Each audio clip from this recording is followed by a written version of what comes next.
So, in our previous session, we considered our responsibility for vision and using our power of choice for deciding our aspirations, our perceptions, and our emotions. This power must first be recognized before we are free to make better choices. In today's session, we venture further, examining the effects of accepting responsibility.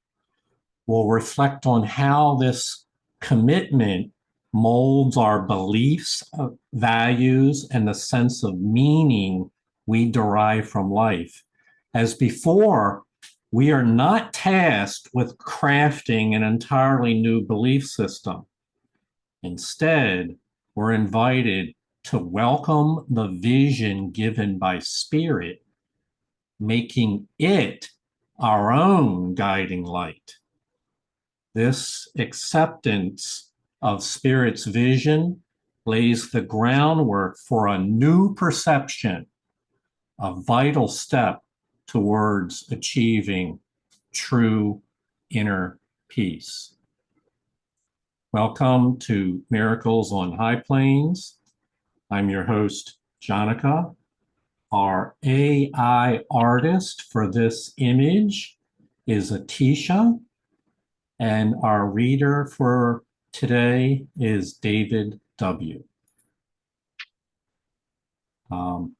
Just to remind you that it's this whole section we read today is about spending time in your soul, connected to your soul, and you cannot perceive your soul, but you will never know it while you perceive something else as more valuable. This would be a misplaced vision, and this will make more sense as we proceed in our reading today. David? Faith, belief, and vision. All special relationships have sin as their goal, for they are bargains with reality, towards which the seeming union is adjusted. Forget not this: to bargain is to set a limit, and any brother with whom you have a limited relationship, you hate. You may attempt to keep the bargain in the name of fairness, sometimes demanding payment of yourself, perhaps more often of the other. Thus, in the fairness, you attempt to ease the guilt that comes from the accepted purpose of the relationship. And that is why the Holy Spirit must change its purpose to make it useful to Him and harmless to you. Mm-hmm. So we have to back up for a minute in order to be able to try to understand why such things would be said as are found here. And that is back up for a minute to the foundation of relationships are either based upon a belief that we have all the love we need because our being was created in love, and that is what we are. That is the nature of our being, and therefore there's an abundance of love. That's one way of starting into an encounter with another, a relationship. The other way is the belief, ego belief, in the deprivation and emptiness, lack of love, which we refer to as sin, a lack of love. And from that position, a person is starved for love and will do whatever they need to do to get it from somebody else, to manipulate people and use them so that you can get a few scraps of love. Two different points of view. The view that's written about here in the first part of this paragraph is the view from the ego view, the view of relationships based on a total deprivation of love, where the ego then goes and tries to make bargains with reality and enter into encounters with others that seem to be a type of union, but it's a distorted premise. It's like it's the ego wants to get something from somebody else that it thinks it lacks. And so it defines what we would call a limited relationship. And at the center of that is not love, but hate. And so the ego then believes that the purpose of relationships are just that, to get something from others that you do not have. In that sense, you're trying to take it from them. So that would be the ego's purpose. Now, does any of this align with truth? No, not at all. This is a part of it's a type of madness. Therefore, the Holy Spirit must change the purpose of a relationship from the one that the ego believes they have. These are beliefs that change the purpose from one that the ego sets forth to the one that the Holy Spirit offers. And she's more than capable of changing that purpose if you're willing to cooperate and accept her gift, which is really what we're reading about today, accepting her gift. David? If you accept this change, you have accepted the idea of making room for truth. The source of sin is gone. You may imagine that you still experience its effects, but it is not your purpose and you no longer want it. No one allows a purpose to be replaced while he desires it, for nothing is so cherished and protected as is a goal the mind accepts. This it will follow, grimly or happily, but always with faith and with the persistence that faith inevitably brings. The power of faith is never recognized if it is placed in sin, but it is always recognized if it is placed in love. Mm-hmm.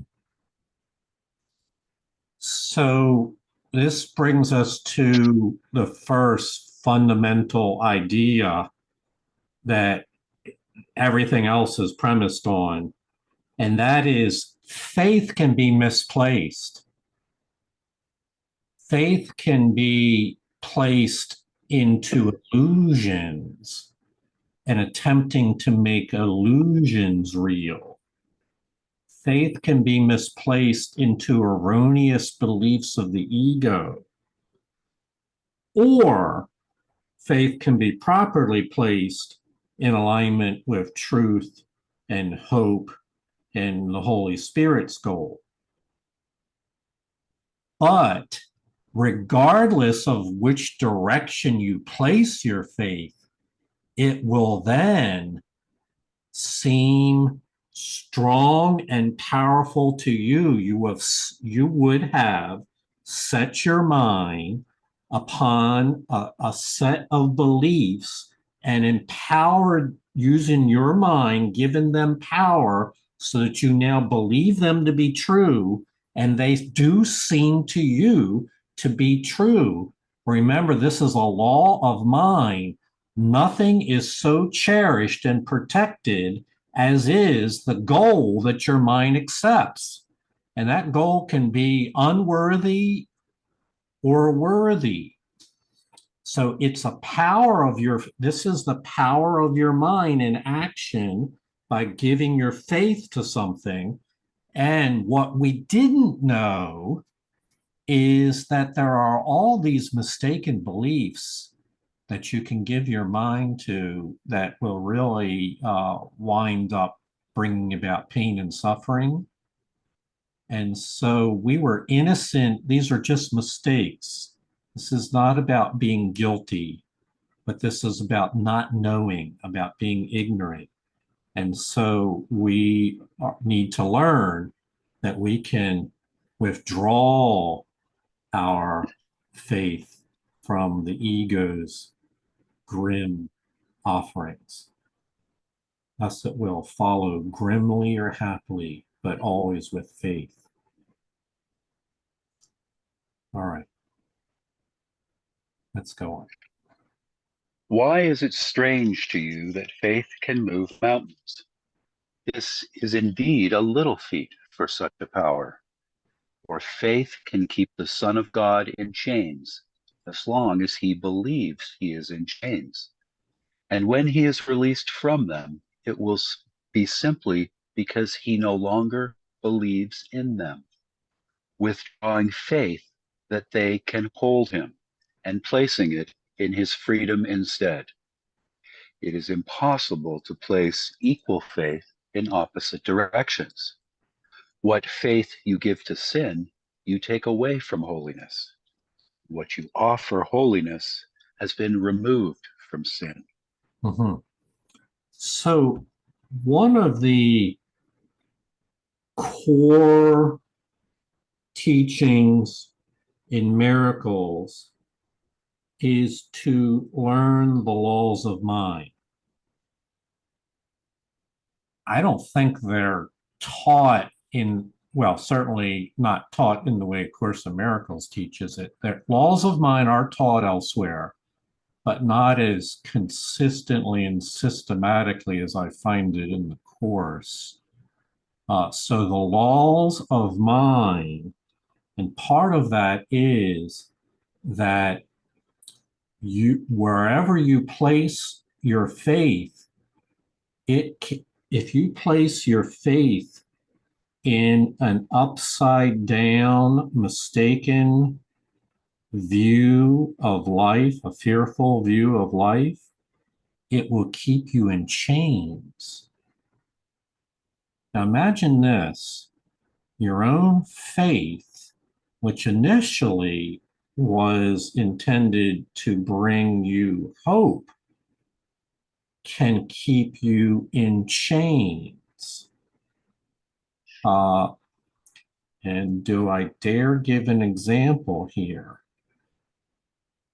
I'll speak more abstractly. I have a neighbor who belongs to a religious system whose name you would recognize if I mentioned it. And that system teaches only 144,000 people get into heaven. The rest, not so good. So it creates a worldview. They have offered a teaching about a worldview that is deeply frightening because it says that the vast majority of 7 billion people are hopelessly lost and there's no salvation for them. It's a set of beliefs that chains the mind. And I'm sure you can find beliefs in your own experience that have chained your mind. It may be in some formal religions, or it may be in some philosophical system, such as nihilism, the idea of hopelessness and despair and an empty, meaningless life, or it may be in some other political economic system. It doesn't really matter. The Course would say all of them are illusions, and they're all are basically the same. They're false beliefs that are used to chain your mind And as long as you believe in them, your mind will continue to be imprisoned. And only by withdrawing your faith from them can you be released. And so this is very much a program about either remaining in prison or becoming free. And your responsibility to accept that the power is within you to choose to be free. It's a responsibility for your sight, for your vision, for your hope, is your essential part to contribute. The one other thing that before we go on or take comments, and this is a sly sophistry where it's the idea of trying to hedge your bets and put some faith in both systems at once. For in other words, we're going to give the Holy Spirit some of our faith, but we're also going to hang on to some of the teachings of the world for happiness and wholeness there. So that way we're going to cover all bases. Well, the Course is very clear about that. It's impossible to place equal faith in opposite directions, for the faith that you give to one is taken away from the other.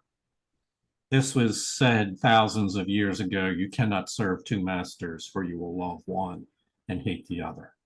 So it's a responsibility for deciding what purpose you will accept for yourself. It's the key to freedom, to your freedom, and to the freedom of those around you. Kathy?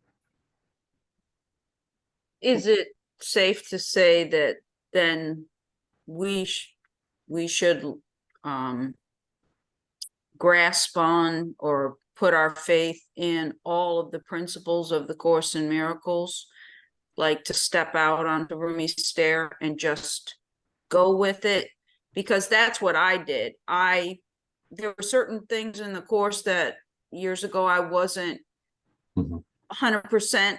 And then one day I just said, you know what, if I'm going to try this, and this is what it's saying here, I've got to be all in.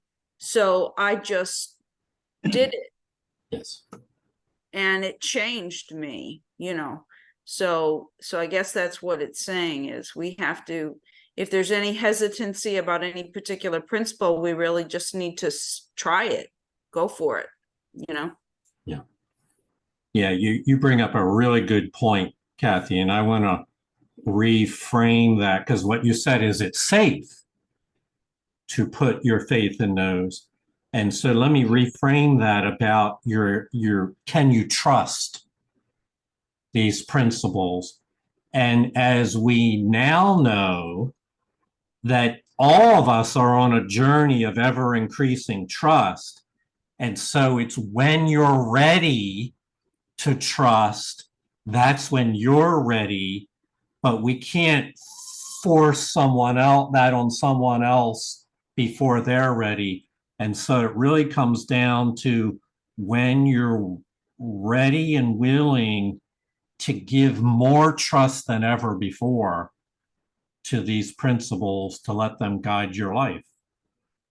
Well, let me just say this. My whole life, I would read something and take what I liked and leave the rest. But that's not what the Course in Miracles is. The Course in Miracles is, this is it. So it's a little different. It is different that way. It's a total package. I would say with that, though, comes all the benefits and all the blessings. For in other words, for one price of admission, you receive all the laws of heaven and all the power to heal and all the vision of a holy relationship. So it's, but yes, it does want you to give it your all. A total willingness, not a partial willingness. Noel?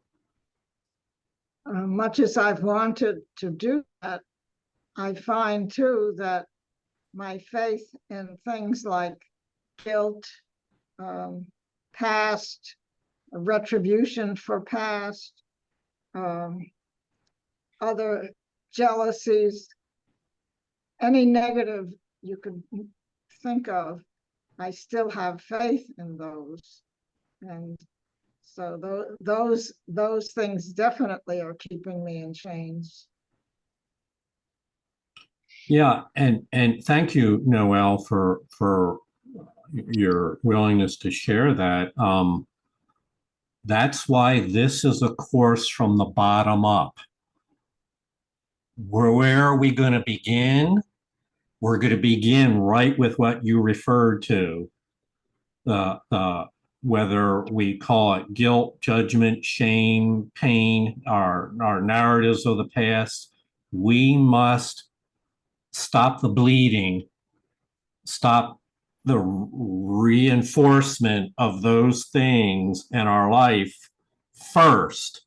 This is why the workbook lessons begin immediately with the undoing of all the past notions, and then having then really moving on to part 2 of the workbook, having then undone the fears, we can now start with a new foundation, a new perception. Then you can build a holy temple on a solid foundation.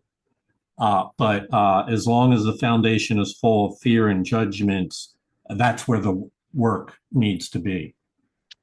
You know, the story of the woman who touched Jesus, the hem of his garment, has meant a lot to me, because she didn't need or want much, just a thread. Mhm. And then he said, and of course it was a dire malady that she had. And he said, your faith has made you whole.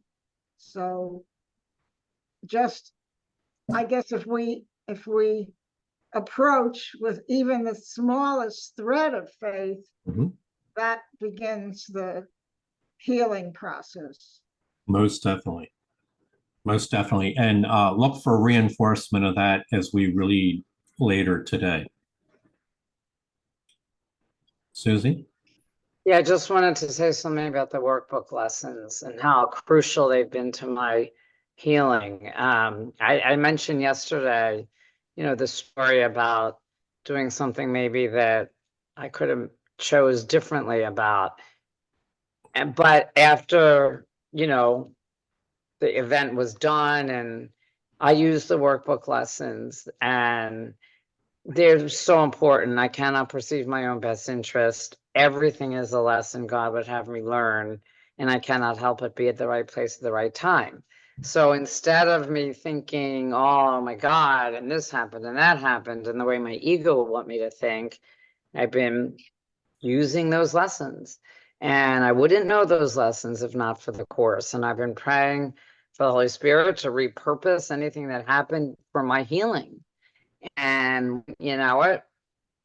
Duh. I've been getting all kinds of thoughts in my mind today, and all kinds of healing, positive, loving thoughts about my experience that I can take away from that. And it's fascinating, because without this, my ego would just be beating me up and I'd be falling into the narrative I always thought was true. But now I have another way of looking at it. And my faith is grown because I keep doing this and I keep getting answers Mhm. that are filled with love and not fear. So the workbook lessons have been, that's where I draw my, whenever I have any temptation in my mind to go to the ego or to the fear side, I just pull out a lesson. And it's just incredibly helpful. Thank you. Thank you. Yes, it is. The course says you haven't completed this course until you finish the lessons. It is a central part. Okay, so now we move into the core of the ideas for today. Faith and belief and vision are the means by which the goal of holiness is reached. Through them, the Holy Spirit leads you to the real world and away from all illusions where your faith was laid. This is his direction, only one he ever sees. And when you wander, he reminds you there is but one. His faith and his belief and vision are all for you. And when you have accepted them completely instead of yours, you will have need of them no longer. For faith and vision and belief are meaningful only before the state of certainty is reached. In heaven, they are unknown. Yet heaven is reached through them. Mhm. This is where I had my aha moment with this material.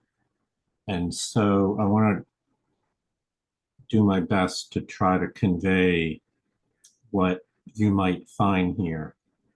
So we just said that it's possible for us to be chained, to have our mind in chains in a prison of fear and guilt and regret. And then we were talking about freedom from all that. Well, how is that going to happen? Well, we're told the means are your faith, your belief, and vision. Those are the means. That is the necessary methodology, if you want to use that word, that the Holy Spirit will employ to free you.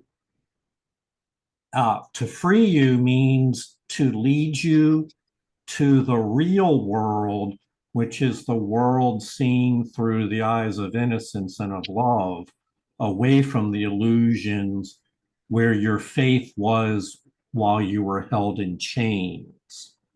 So leading us out of our prison into the real world. And you don't even need, this is really a shock. You don't, let me convey it this way. You think of yourself in a dark room of the ego's prison, and on the other side is a doorway into a room filled with light where the Holy Spirit has illuminated. And you're in the dark room. Follow along with me here. You can't find the faith and belief and vision in that dark room. That's not where it exists. That room of your mind will not provide you with the faith, and vision and beliefs that you need to be free. After all, that's the room that's held you in chains. The faith you need, the beliefs you need, and the vision are in the other room. And they're in abundance. And so what you need to do is find the doorway to your soul that lets you into the other room. And so it's never a question of, do you have enough faith? Or do you have the right beliefs? Or do you have the vision? It's a question of what room you're in. Because if you're in the dark room, it's certain you don't have enough faith there. You have faith that you're in chains. But if you're in the room of spirit-filled room that Holy Spirit illuminates, then it's certain you have available to you all the faith and belief and vision that's necessary. And so you might say, okay, there's a doorway. Somehow I'm supposed to find this doorway, but it's in my mind. Well, this is a course in mind training. The lessons are the daily application for you to help to find that doorway into the illuminated room where the Holy Spirit's beliefs and vision prevail. But you won't find it without choosing consistently to do so. It's referred to in the course as a series of quantitative steps, meaning hundreds and thousands of steps. So in a year, if you take 3 steps a day, that's over 1,000 steps. It's 1,000 steps towards that door, teaches you how to find the door to your own soul and enter into that place. And once you enter into there, there's an abundance of everything you need is there. So never think, David, actually remembering the conversation we had, never think that you lack the faith. We all lack the faith when we're in the dark room. We all have all the faith we need where we're in the room of our soul that's illuminated. So this is good news. Everything you need is right there on the other side on the room, and the way to learn to find that room has been given to you in the instruction manual of the workbook lessons. But you have to practice. You have to put in the practice. Noelle? That's a great image. I'd like to refine it a little bit, if I may. Sure. That the doorway to the illuminated room is open. Yes. And all I need to do is have that smallest amount of faith to step over the threshold. Indeed. Indeed. So I actually, when we used to do face-to-face meetings, I used to stand up and illustrate this relationship to the doorway. All right. And so there's good news, Noelle. If we can get you within a few steps of the doorway, not even to the threshold yet, the hope and thrill of being free is so strong that the rest is inevitable. You will find the responsibility to keep going if we get you within a few feet. We don't even have to get you when I say we, all that is necessary is to get you close enough so that you can hear the singing that's coming from the other room, and the thrill that will fill your heart will be enough for you to continue on the rest of the way. You won't let anything get in your way because you want to be free. And so it's really a good news picture.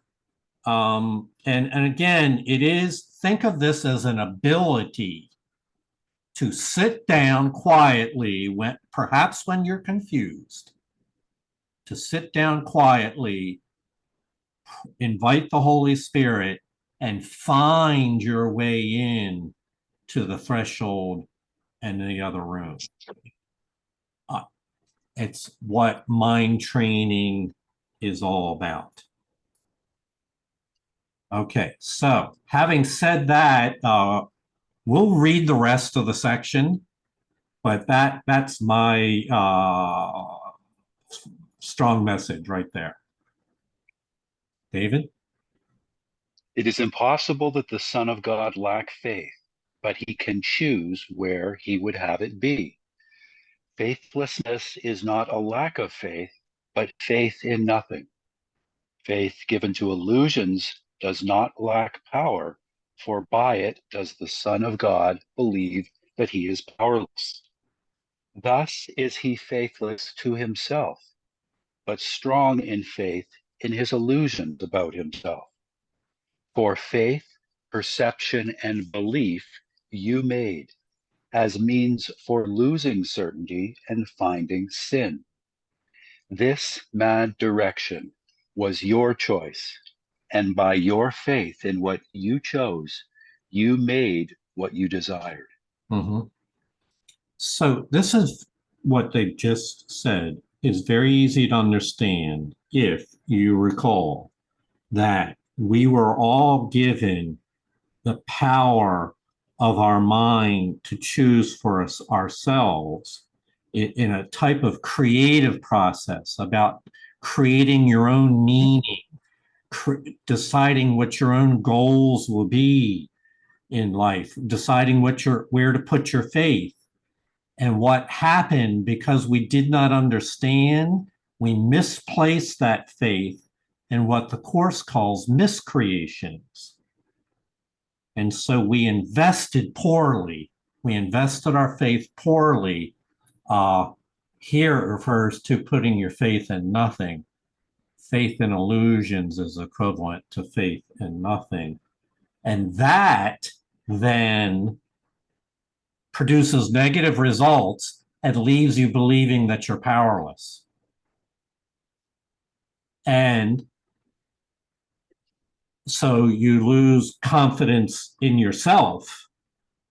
But actually, what you have is faith in your illusions about yourself. And so this is what keeps people imprisoned. They continue to have faith in their illusions about themselves. And it's a deep psychological trap. It's a prison that can, as we know, can hold people for far too long.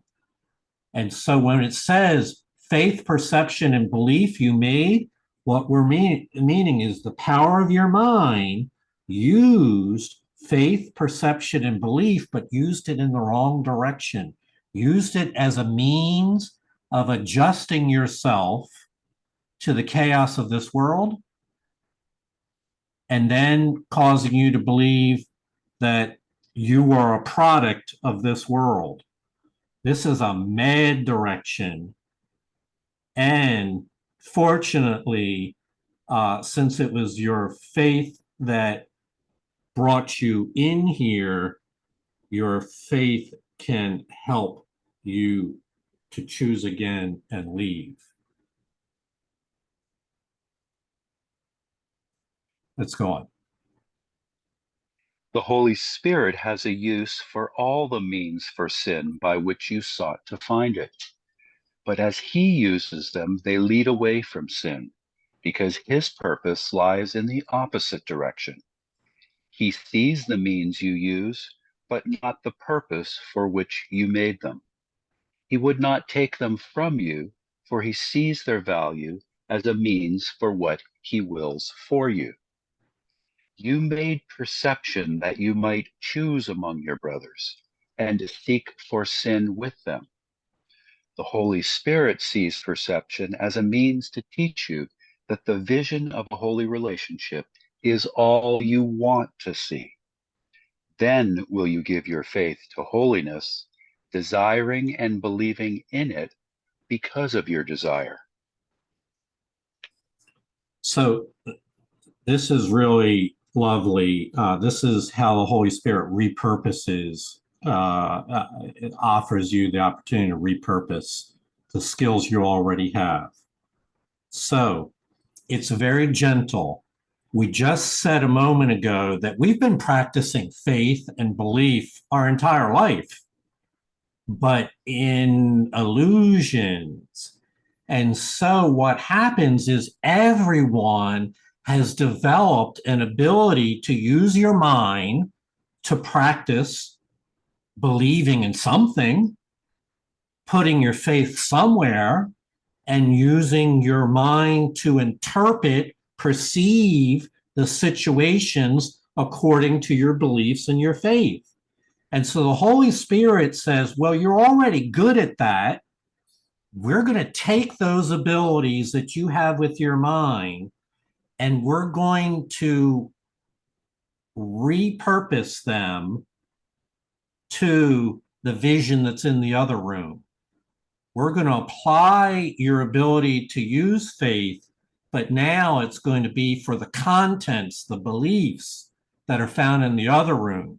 Now we're going to, let's see, now we're going to align your beliefs to the laws of healing.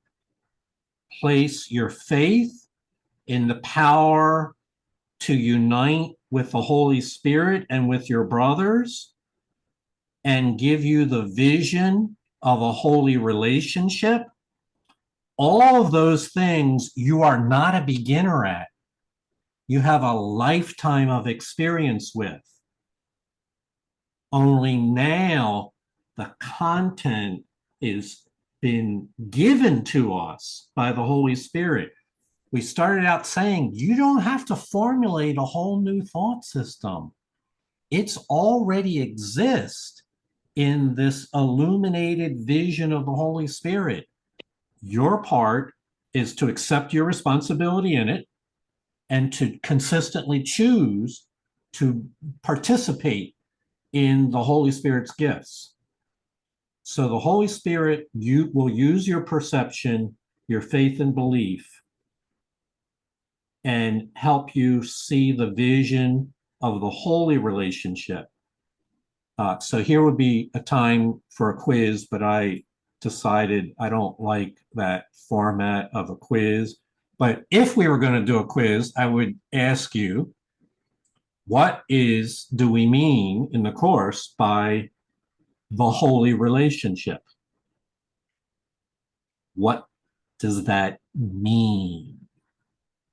And so we're not going to do the quiz format. I'm just going to tell you, a holy relationship is with everything and everyone, including the Creator, and it's exactly what it implies. It's a relationship where nothing but love and purity and innocence. There's no obstacles that stand between you and the other, for it is a holy relationship. This is the vision of the Holy Spirit, that you would be reunited once again with all creation. This is just another way of saying to be in love, to be love and in love with everything.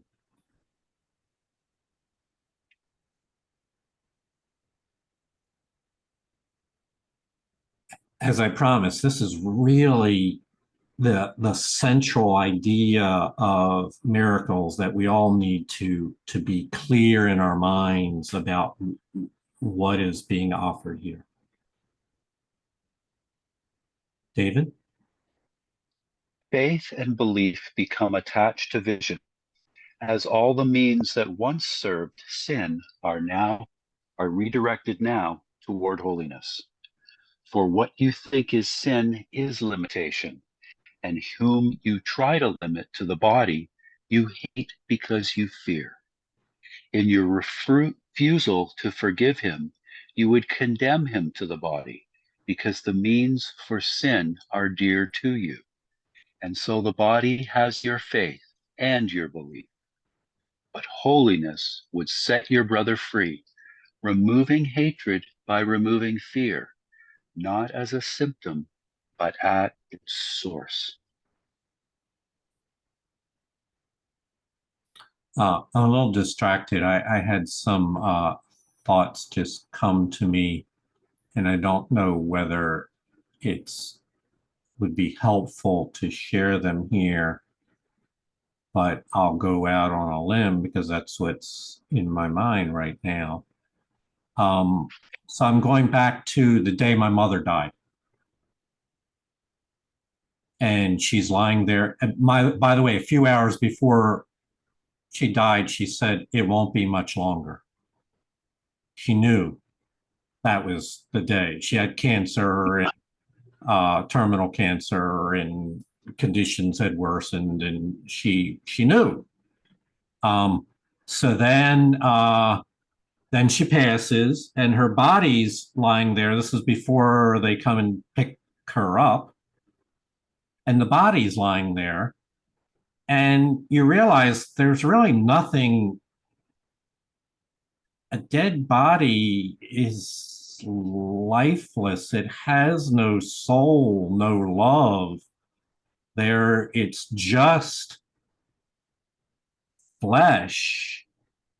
There's, not any, there's nothing to love there. And so the reason, and that came to mind as we were reading this, because to view another person as just a body, there's nothing really to love there. It's the soul, the heart and soul of the person that is so lovable, but not in the body. And I guess it takes a profound moment, such as maybe before someone passes, but it certainly is. The contrast is illustrated there when someone passes, that it was never in the body. It was always the heart and soul that is lovable. And so to miss that and to value someone only for a body is to miss out on the recognition of your soul, of their soul, and thus lose sight of your own soul in the process. Let's go on.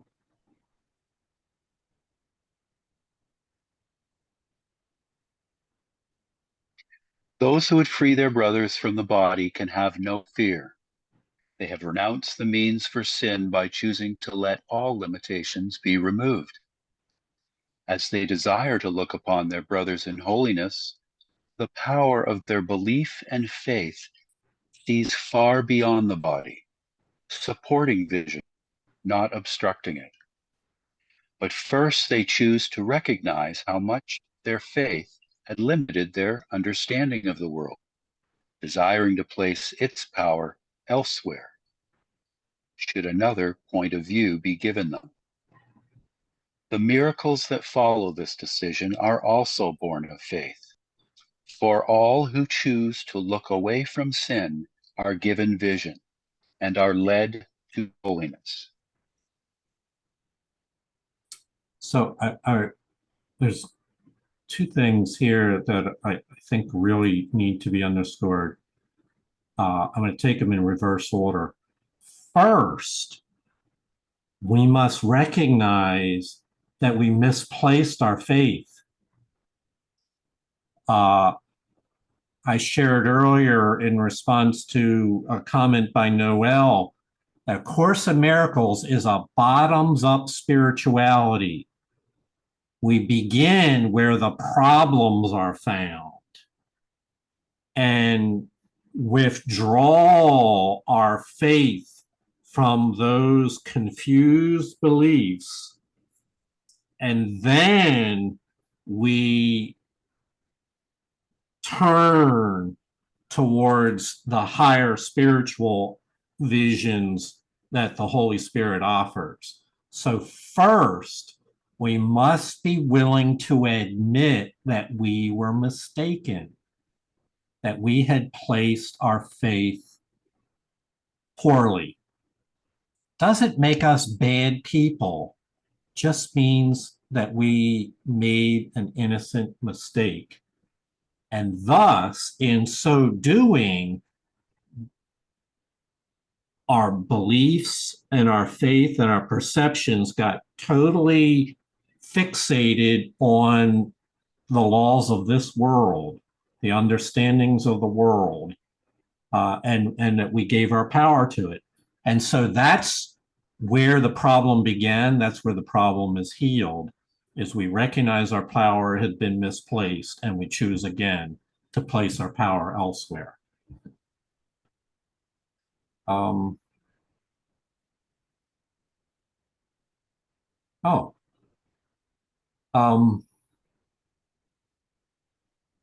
A number of people known to individuals in this group have recently passed from this earth. And so, you know, the world views that as, quote, death. But I wanted to look at it as the Holy Spirit would help us to perceive that transition from one room to another. And so it reminds me of it right here.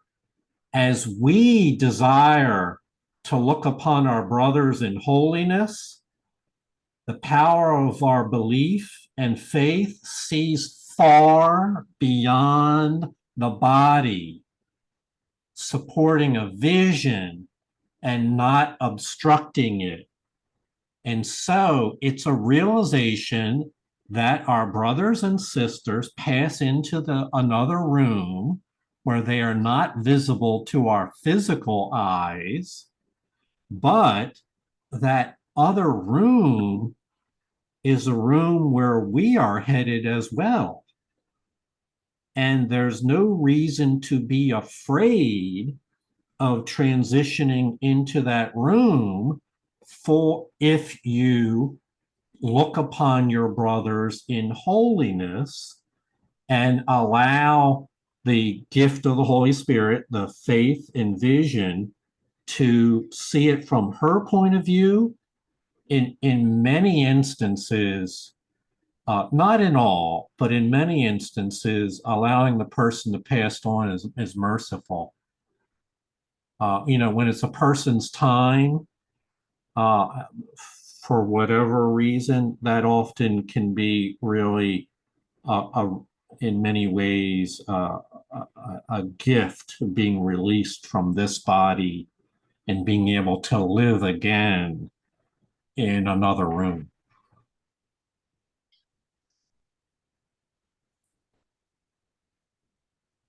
Let's go on.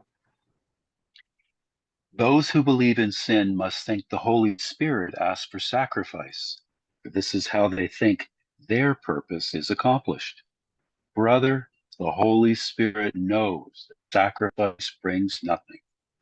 He makes no bargains, and if you seek to limit him, you will hate him because you are afraid. The gift that he has given you is more than anything that stands this side of heaven.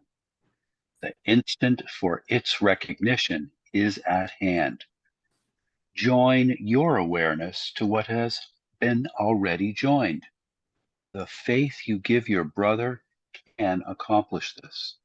For he who loves the world is seeing it for you, without one spot of sin upon it, and in the innocence that makes the sight of it as beautiful as heaven.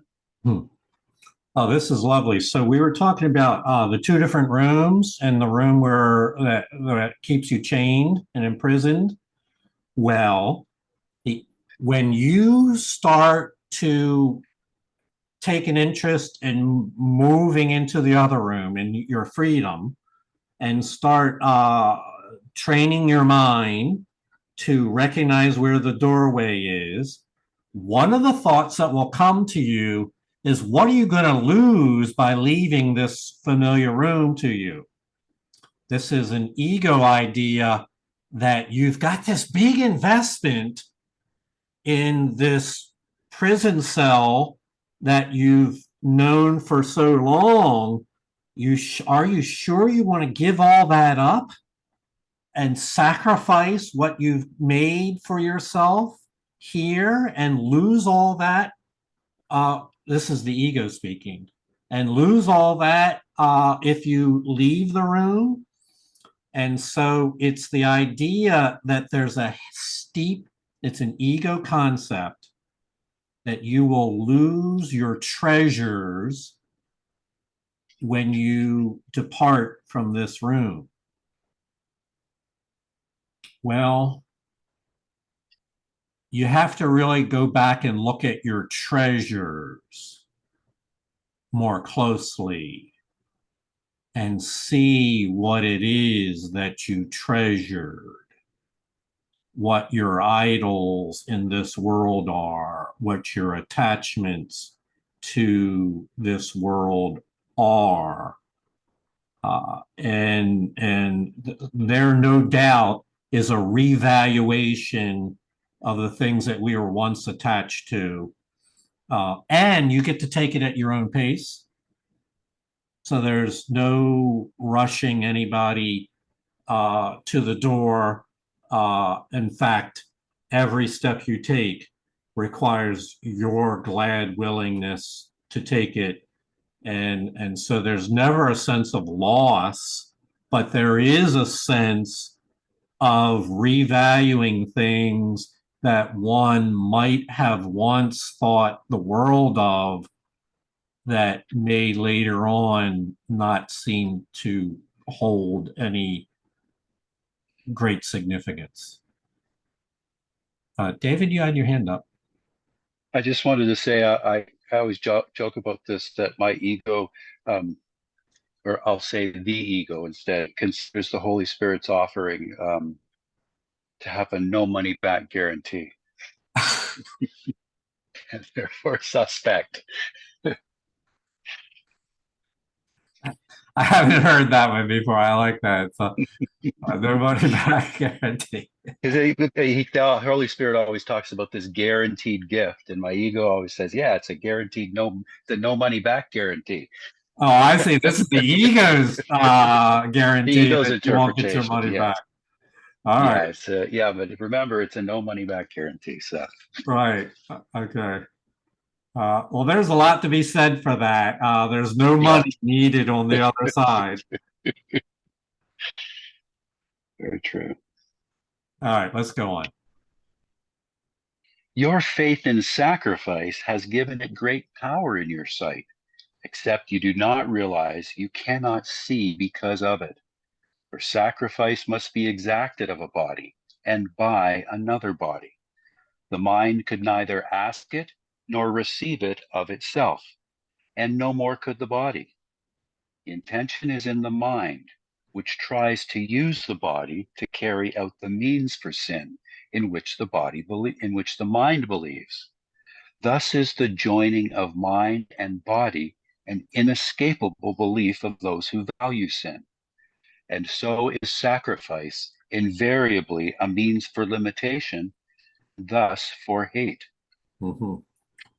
So for those of you that may be newer to the text, the concept of sacrifice is a major theme in the ego's world.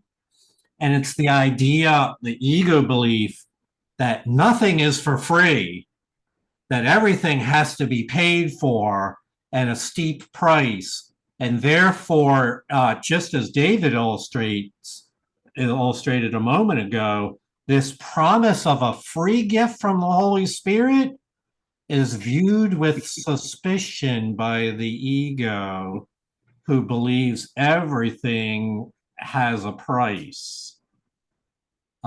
So that concept is threaded throughout most of the textbook. I hesitate to say all. I don't know for a fact that it's everywhere, but it's certainly all over the textbook. And so we won't go all the way into it here, but know that deep in your subconscious mind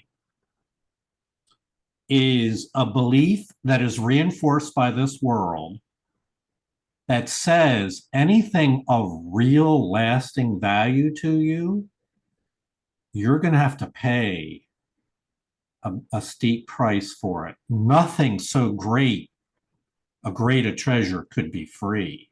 says the ego. And therefore, what are we to do with that?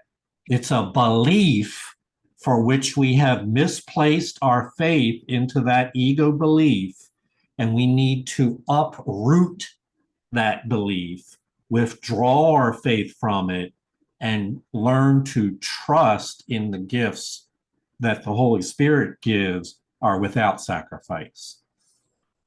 And then there's a lot more to be said about sacrifice, but we can't cover all that right here. It would distract us too much. It's one of the many ego beliefs to which this world reinforces and would keep us chained. It's a chain. The beliefs in sacrifice is a chain to keep you in the prison cell and make you so that you would willingly choose to remain rather than pay what the ego claims is the high price that it would be necessitated to go into the freedom. And with that, we come to our conclusion. Think you the Holy Spirit is concerned with this? He gives not what it is his purpose to lead you from. You think he would deprive you for your good, but good and deprivation are opposites and cannot meaningful join in any way. It is like saying that the moon and sun are one because they come with night and day, and so they must be joined. Yet sight of one is but the sign the other has disappeared from sight. Nor is it possible that what gives light be one with what depends on darkness to be seen. Neither demands the sacrifice of the other, yet on the absence of the other does each depend. The body was made to be a sacrifice to sin, and in the darkness so it still is seen. Yet in the light of vision, it is looked upon quite differently. You can have faith in it to serve the Holy Spirit's goal and give it power to serve as means to help the blind to see. But in their seeing, they look past it, as do you. The faith and the belief you gave it belongs beyond. You gave perception and belief and faith from mind to body. Let them now be given back to what produced them and can use them still to save itself from what it made. Mm-hmm. There's a lot there. On the first half, where they're talking about the opposites, good and deprivation of opposites. So just a brief sidebar, the opposites have been talked about by philosophers since the time of Plato. All right, so this is a well-known concept, truth and illusions, fear and love, sacrifice versus a free gift. It is threaded through hundreds of ideas where for every statement the ego would make, there's a perfect opposite that the Holy Spirit would offer. And so it's widely recognized. What the Course says, and this goes back to that statement that Kathy made earlier about an all or none allegiance to the principles. It's related to that because what it says is the opposites cannot meaningfully be joined in any way. You cannot combine fear and love and get some kind of new emotional state that you can, so the opposites remain opposite. Sight of one is but the sign that the other has disappeared from sight.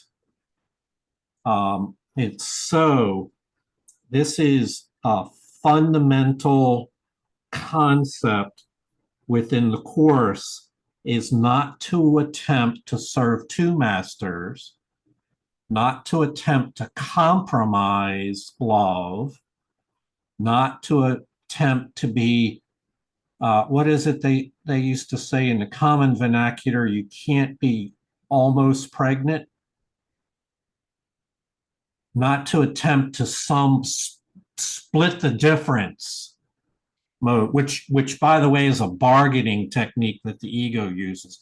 Let's split the difference. Since we can't agree, let's split the difference. Neither party will be happy. So for the Holy Spirit, there is no sacrifice. It's all gifted. Your only part, you'll remember if you read the previous section, your part, your responsibility is to accept responsibility for the contents of your mind. Your feelings, your actions are yours to choose. That's your part. Everything else that is needed is given to you. Okay. So then there was another idea here. The body was made to be a sacrifice. The light of vision is looked upon differently. And you can give your faith, the power of your faith, to serve the light of vision, which is a way in which you will help the blind to see. In many ways, the people on this meeting and listening to this meeting are people who were formerly blind, but now can see. See with a spiritual vision, see a better way of placing your faith and belief, see a way out of the prison cell of the ego and into the light of Holy Spirit's truth. And so it is a journey, and it does the repurposing of all your skills is a well-known technique to the Holy Spirit. Trust her plan to help you acquire all that you need to repurpose your beliefs and your faith and your perceptions according to her plan. The workbook lessons will give you everything that you need for that. Before we, that's all we're going to do for our reading today. But I did want to say that these sections are really chained together. They build upon one another, because what we just said today was that there's this door to your soul that you must look within to find. Well, in our next section, we are going to discover that when you do look within, there are some obstacles that will arise because the ego is afraid of your looking within and will seek to interfere with your looking within. So if you want to know what I mean, go and sit quiet, try to sit quietly for 5 minutes and be at peace and see if anything arises and gets in the way. And so we want to be aware of these obstacles of the ego so that we not get confused in our looking to find the doorway to our soul, so that we not allow the ego's fears that get stirred up in that moment to dissuade us or cause us otherwise to abandon the effort, because it's for sure the ego does not want you to continue to focus on finding the doorway to your soul. So we'll cover that in our next session. I want to thank Brother David for reading.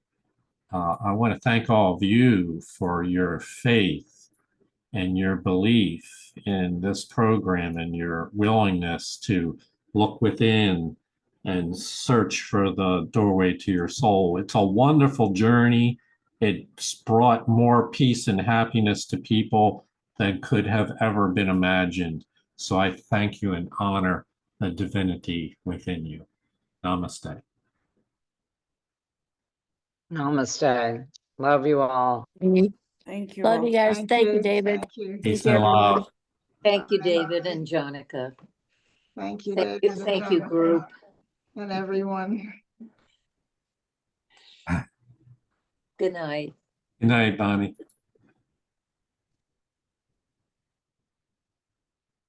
And